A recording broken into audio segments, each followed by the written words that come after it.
Good evening, my students. How you're doing? Nice to see you once again. For today's lesson, we are going to examine 4 points that will help us to speak better. The first point is about the conversation. What should you do always in a conversation in order to make it better?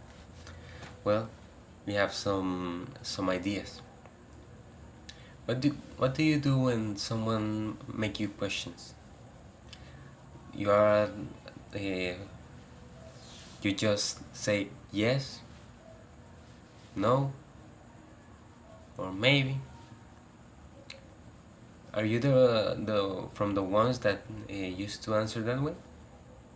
Well, that's a not polite way to answer to someone who's asking you questions.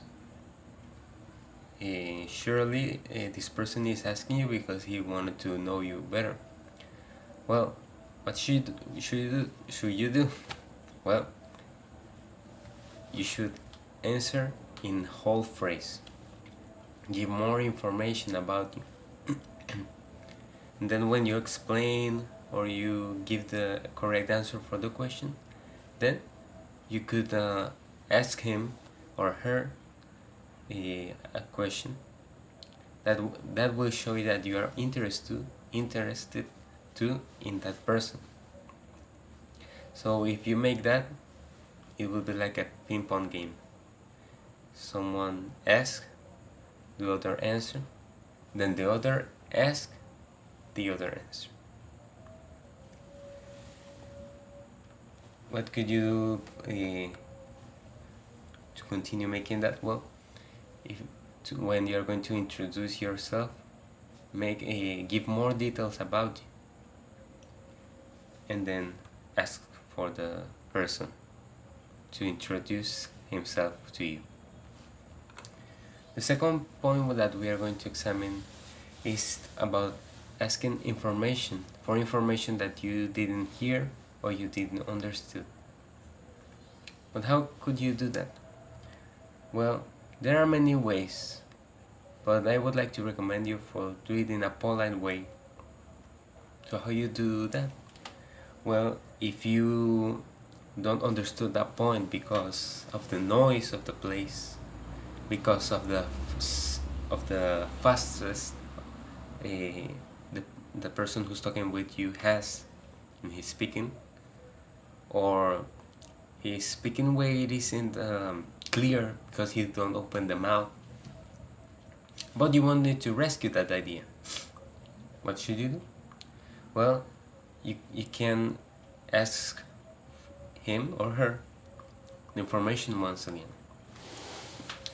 So you could start like, would you mind repeating that idea for me? Or could I ask you something? And then you ask about what you didn't understand. You could start with a little apology, like, sorry, could you repeat once again?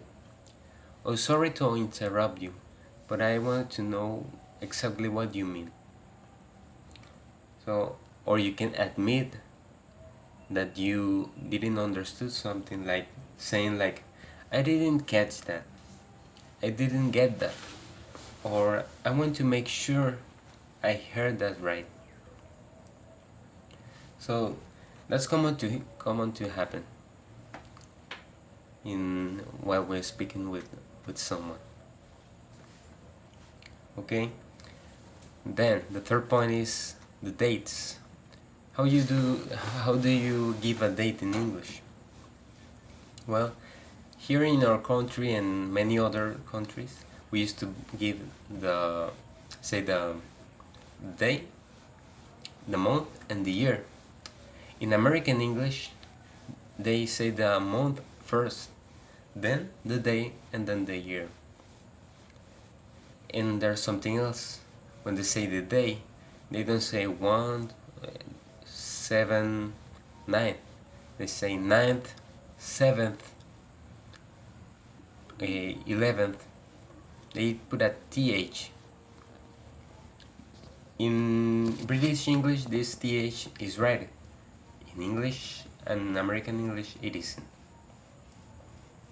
So we should remember that fact before giving a date.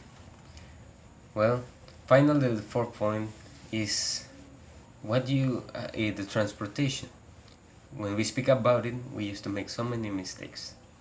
Like I read a car, I read an airplane.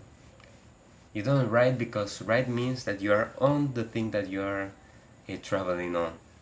That means that you ride a bicycle, a horse, or a scooter. In a car, you drive, you don't ride. Well, my students, that was all for today. I hope you have a nice week.